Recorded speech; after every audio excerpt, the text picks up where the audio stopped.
Hi, this is from Groovy Entertainment. Today we got another broken record to play for you. Today is Frosty the Snowman, the special edition for 1976. So let's get started.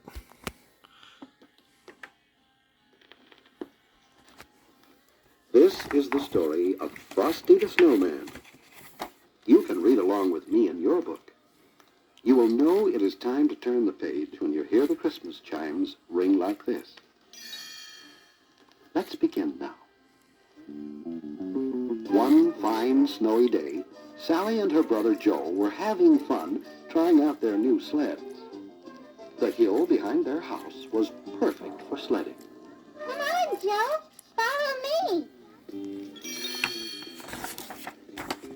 Suddenly, they heard a familiar voice. Hey, come help us build a snowman. It was their neighbor, Billy. After they had put away their sleds, Sally and Joe ran down the hill to help. Their friend Tommy was already rolling a big ball of snow around the field. Yes, sir. This'll be the biggest snowman we ever made. Whew, I'm gonna need some help now. First, they rolled a great big snowball. Then, they rolled a medium-sized snowball. And finally, a little one for the snowman's head. Then the children stacked the snowballs, one on top of the other. Billy ran home and brought 2 bits of coal to use for the snowman's eyes. Sally gave him a button nose and a funny corncob pipe.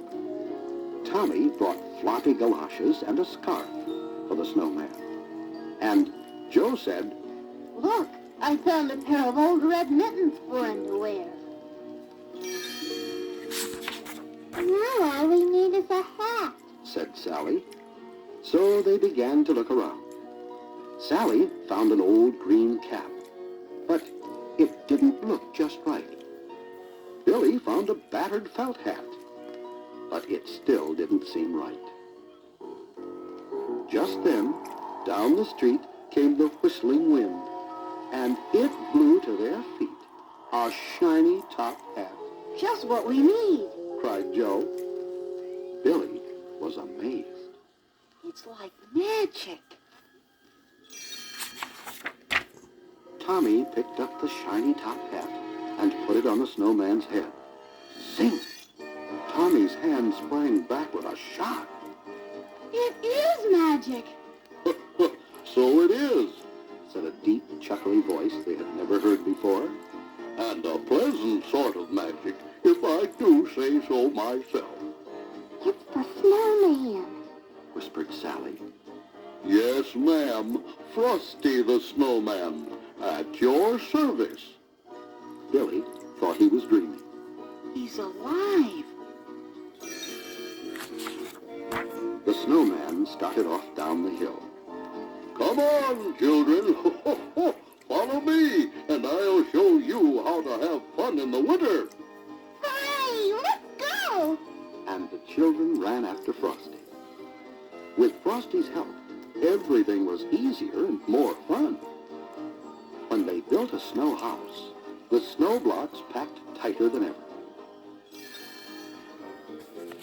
They all went ice skating, and the magical part was that while they were with Frosty, the children could stay out and play in the snow and never get shivery cold.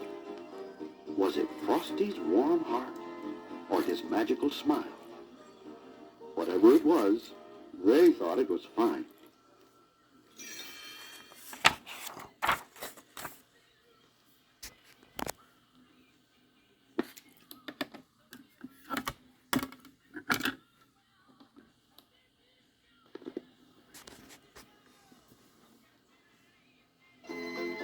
Each morning when the children came out to play, Frosty had a wonderful plan all set. One morning he said, let's go shopping today. I've never seen a store, you know. So they all joined hands and away they skipped, off toward town where the shops stood in rows. It was fun showing Frosty around. for he thought every window was wonderful. They led Frosty all around the town that day while the warm, wintry sun shone down. As they came to a corner, a warm, gusty wind blew off Frosty's hat. Frosty went running after it. Before the children could follow Frosty, the traffic policeman blew his whistle for them to stop. They waited on the corner while trucks and buses and cars streamed by. The policeman blew his whistle again. The traffic stopped, and the crossing was now empty. But Frosty was nowhere in sight. Tommy looked around. Wait! There's Frosty's top hat by that pile of melting snow. Mr. Policeman?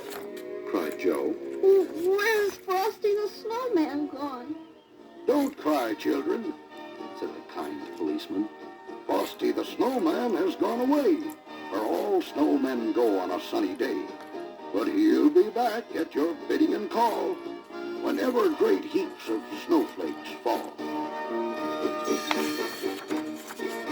And he will.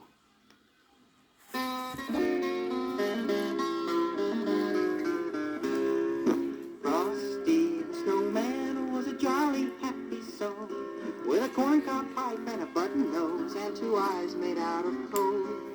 Frosty the Snowman is a fairy tale, they say.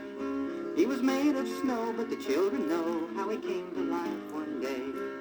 There must have been some magic in that old silk hat they found, for when they placed it on his head, he began to dance around. Oh, Frosty the Snowman was alive as he could be, and the children say he could laugh and play just the same as you and me.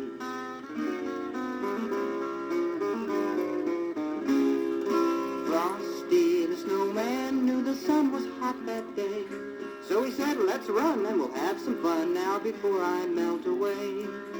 Down to the village with a broomstick in his hand, running here and there all around the square, saying, catch me if you can. He led them down the streets of town right to the traffic cop, and he only paused a moment when he heard him holler, stop! For Frosty the Snowman had to hurry on his way. But he waved goodbye, saying, don't you cry, I'll be back again someday. Thumpity-thump, thump, thumpity-thump, look at Frosty go. Thumpity-thump, thump, thumpity-thump, over the hills of snow. Thumpity-thump, thump, thumpity-thump, look at Frosty go. Thumpity-thump, thump, thumpity-thump, over the hills of snow. By Frosty, thumpity-thump, thump, thumpity-thump, look at Frosty go. Thumpity-thump, thump, thumpity-thump, over the hills of snow. Thumpity-thump, thump, thumpity-thump, look at Frosty go. Thumpity-thump, thump, thumpity-thump, over the hills of snow.